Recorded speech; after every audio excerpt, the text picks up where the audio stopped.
Assalamualaikum warahmatullahi wabarakatuh. Halo Ananda dimanapun berada, semoga tetap sehat dan semangat dalam belajar. Bertemu kembali dengan Ibu Dayang Asia pada pembelajaran IPS kelas 7, materi sumber daya alam hutan. Anandaku semua, sebelum Ibu melanjutkan materi, terlebih dahulu Ibu sampaikan alur tujuan pembelajaran, yaitu peserta didik dapat menjelaskan sumber daya alam hutan di Indonesia. Nah, simak materi Ibu berikut ini ya. Sumber daya alam hutan telah memberikan peranan signifikan dalam mendukung pembangunan ekonomi Indonesia. Hutan merupakan suatu area lahan lebih dari 6,25 hektar dengan pohon-pohon lebih tinggi dari 5 meter pada waktu dewasa dan tutupan kanopi lebih dari 30%. Berdasarkan data Kementerian Lingkungan Hidup dan Kehutanan tahun 2018, Indonesia mengalokasikan 63% atau seluas 120,6 juta hektar daratannya sebagai kawasan hutan.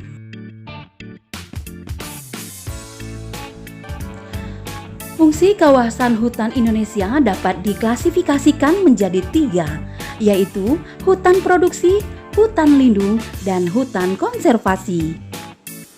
Nah, Anandaku sekalian, kita bahas terlebih dahulu hutan produksi. Hutan produksi adalah kawasan hutan yang dimanfaatkan untuk menghasilkan bahan baku produksi. Fungsi ekonomi hutan produksi dapat memberikan manfaat optimal bagi masyarakat yang memanfaatkan semua potensi yang terdapat di dalam hutan produksi seperti kayu dan rotan. Pemanfaatan hutan produksi dapat dilakukan setelah penerbitan izin pemerintah berdasarkan pada bentuk-bentuk pemanfaatan. Berikutnya kita lanjutkan, yaitu hutan lindung. Hutan lindung memiliki peran strategis dalam melindungi sistem daya dukung lingkungan hidup. Manfaat hutan lindung yaitu mengatur suplai air, mengendalikan erosi, mencegah banjir, mencegah intrusi air laut, mempertahankan kesuburan tanah, menyediakan suplai makanan dan energi untuk kehidupan manusia. Berikutnya yaitu hutan konservasi. Hutan konservasi dapat diklasifikasikan menjadi kawasan suaka alam dan kawasan pelestarian alam.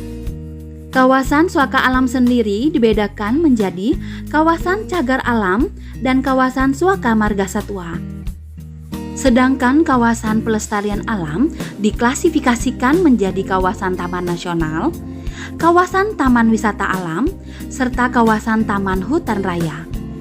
Cakupan wilayah hutan konservasi terdapat di daratan maupun di perairan.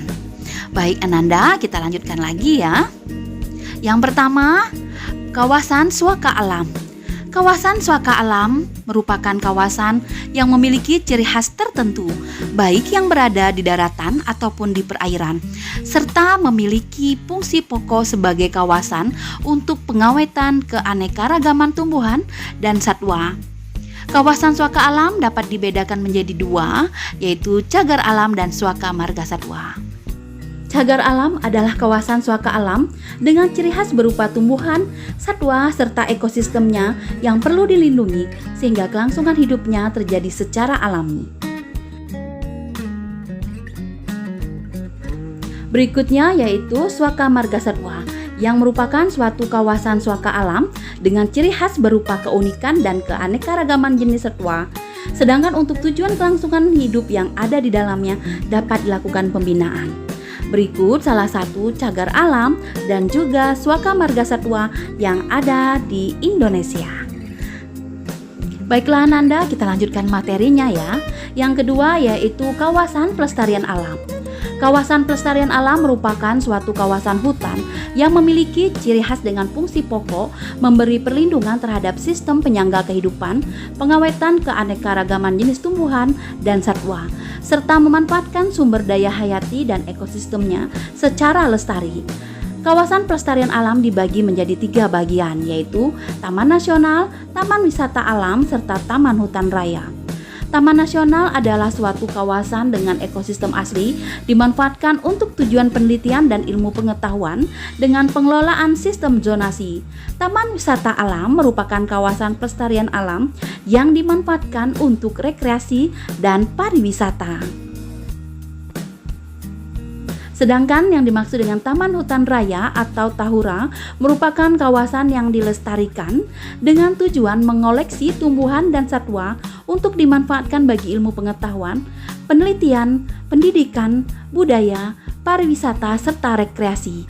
Pemanfaatan sumber daya hutan sebaiknya melibatkan dan memberdayakan seluruh unsur masyarakat serta mendorong mereka untuk menggunakan seluruh potensi yang dimiliki secara penuh. Berikut ini merupakan kawasan pelestarian alam yang ada di Indonesia. Taman Nasional Rinjani, Wisata Alam Raja Ampat. Marilah Ananda semua kita bersyukur kepada Tuhan atas anugerah keindahan alam Indonesia. Nah, Ananda semua ada aktivitas menyenangkan di akhir materi. Silahkan jawab pertanyaan Ibu ya. Apakah potensi sumber daya hutan yang sangat bermanfaat di sekitar tempat tinggal kalian? Silahkan dijawab ya. Demikianlah pembelajaran IPS yang sudah Ibu sampaikan. Sampai bertemu kembali dengan Ibu Dayang Asyah pada pembelajaran IPS lainnya. Terima kasih sudah semangat belajar. Assalamualaikum warahmatullahi wabarakatuh.